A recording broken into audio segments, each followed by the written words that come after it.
misheard, made some quite heinous and disturbing, brought these disturbing criminal acts um, against me that were not based in any species of truth. Um, it was a complete shock uh, that it it just didn't need to go in that direction, um, as nothing of the kind had ever happened. Though the relationship, um, there were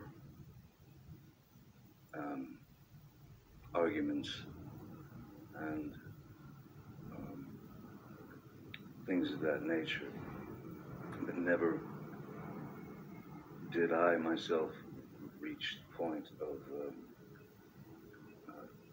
striking misheard in any way, nor have I ever struck um, any woman in my life. And so at the time, because the news of this, her accusations had sort of permeated the industry and then made its way through media and social media, became quite a global, um, um, let's say, quote unquote, fact, if you will. And since I knew that there was no truth to it whatsoever, I felt it my responsibility to stand up not only for myself in that instance, but stand up for my children, who at the time were 14 and 16, and so they were in high school, and I thought it was diabolical that my children would have to go to um, school and have their friends or people in the school approach them with the infamous People magazine cover with Miss Heard with a dark bruise on her face. And then it just kept the it kept multiplying. It just kept getting bigger and bigger. So it was my responsibility, I felt, to not only attempt to clear my name um, for the sake of, well, for many reasons, but I wanted to clear my children of this horrid thing that they were having to read about their father, which was untrue. And also, after many years of being in this industry, um, at the time it was I'd probably been in the industry 30 plus years, 35 years. Never had any problems, anything like that. And I've met many people over the years, many of the people, and had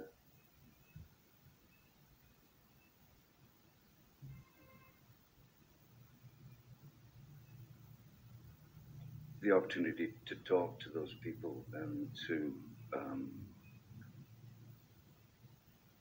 even give advice to these people.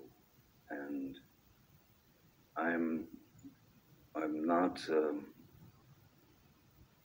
My goal is the truth.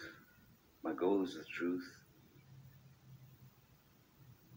because it killed me that people that I had spoken with, that I had met with over the years, who I who maybe were in a not such a great position and they needed advice, and I gave them the best advice I could.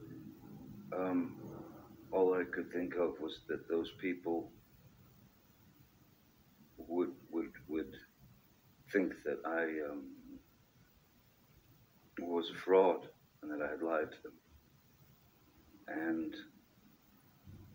so I had to wait for my opportunity to address the charges, which were criminal charges, um, and they just weren't true. So I felt the responsibility of clearing the record as the only the only way that I could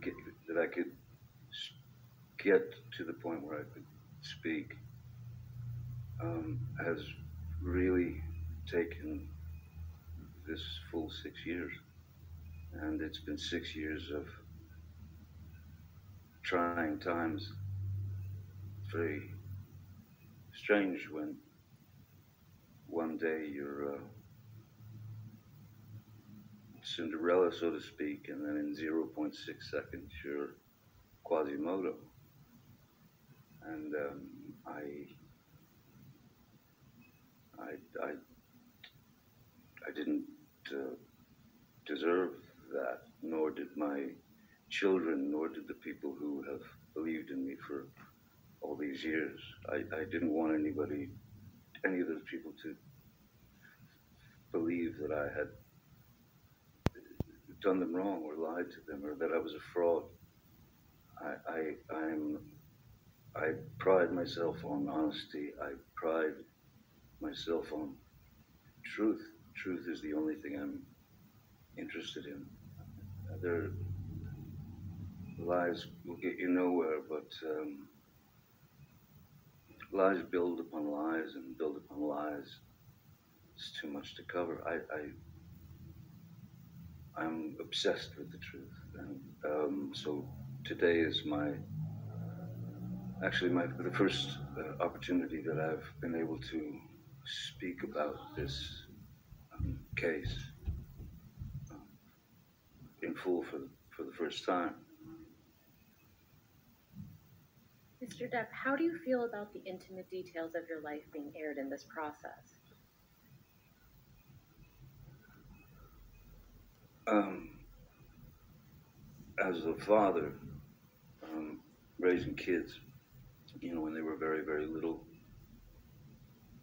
it was important to me, very important to me, to try to shield my children as much as possible from um,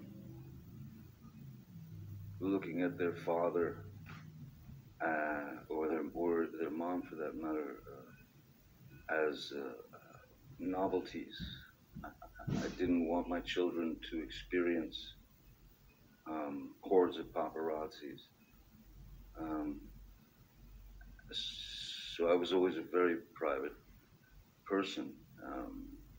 So for me to come up here and stand before you or sit before you all um, and spill the truth um, is quite exposing. And it's unfortunate that it's not only exposing for myself, it's exposing for my family, it's exposing for Miss Heard, it's exposing for it's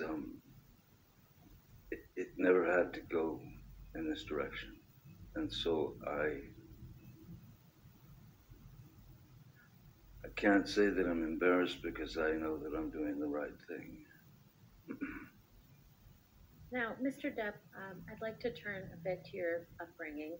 We heard a bit from your sister Christy last week, but can you please tell the jury in your own words about your childhood upbringing? Um, I had a very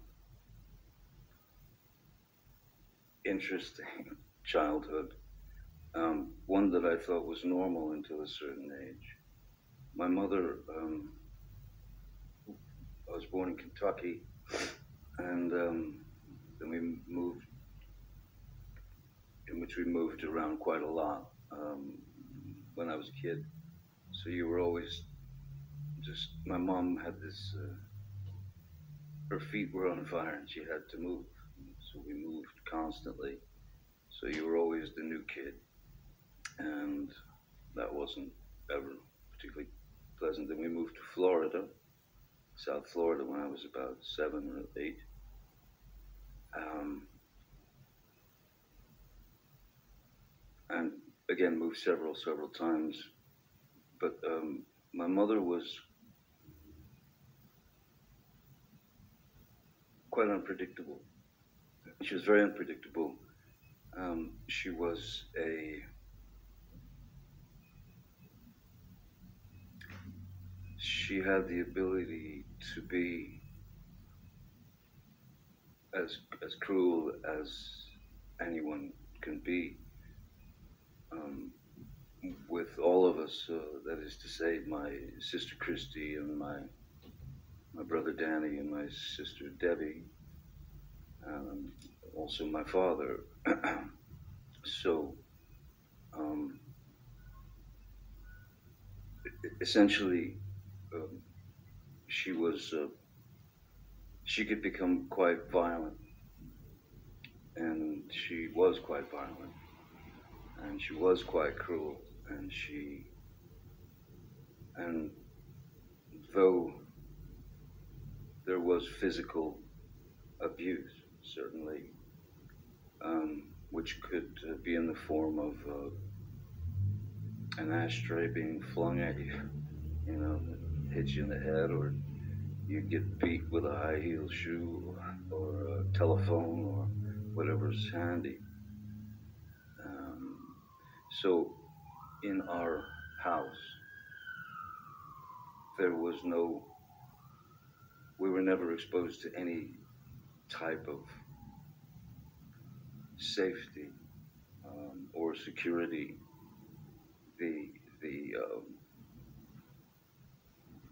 the only thing that one could do really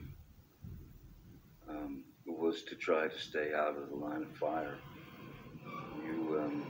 I started to be able to observe, and I could start to see when she was about to head into would head into a situation where she was going to get riled up, and somebody was going to get it. Um, Generally,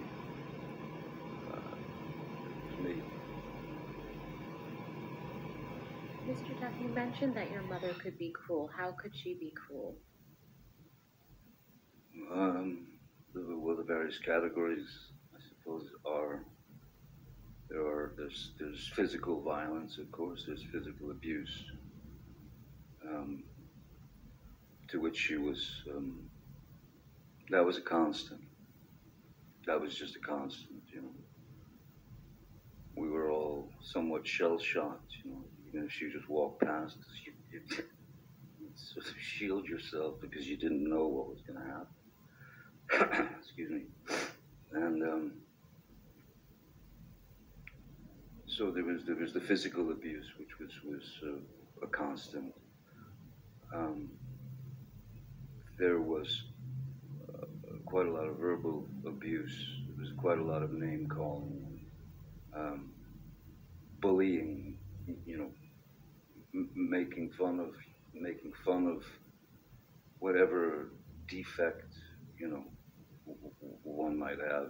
My brother wore glasses, so of course he was four eyes, and his teeth were messed up in the front, so he was buck-toothed as well. Um, my sister Christy, which this is such a hideous psychological play. Uh, my my my father's parents were quite refined. My mother comes from Eastern Kentucky, which is where you grow up in shacks and hollers, you know. And my mother despised my father's parents, and my grandmother's name was Violet, and every now and again you would hear my mother just scream across the house, "Come here, Violet! Get in here, Violet!" And Christy, my sister, knew very well that that was a deep cut, psychologically, emotionally. But we had to take it. I mean, you just had to take the pain. Um, I was born with a very strange, it was a very rare uh, thing in my eye, as the the back of the lens is spherical. Normally, um, is spherical. So in this eye, it isn't normal. This eye, I was born with a more conical lens, so my brain never learned to see out of my left eye. And they noticed when I was about three, four, five, 3, 4, that I had a lazy eye, a wandering eye, and um, she would call me, she would call me cockeye, one eye, um, anything, anything she could get to demean, humiliate. Um, I even had to wear an eye patch on my good eye to strengthen my bad eye, so that it would cease to wander. With a muscle, it was exercising the muscles of the eye.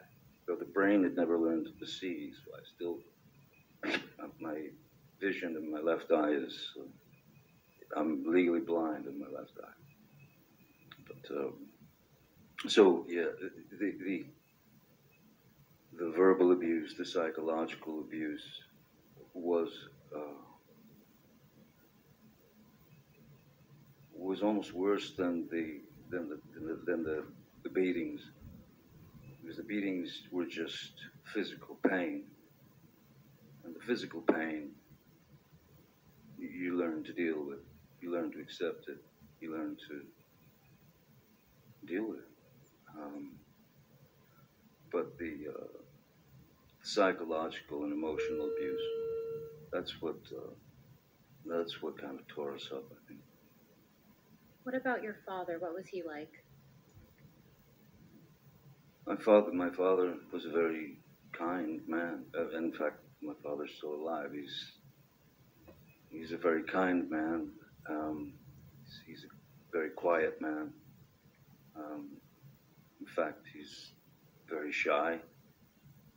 Um, not a confrontational person in any way.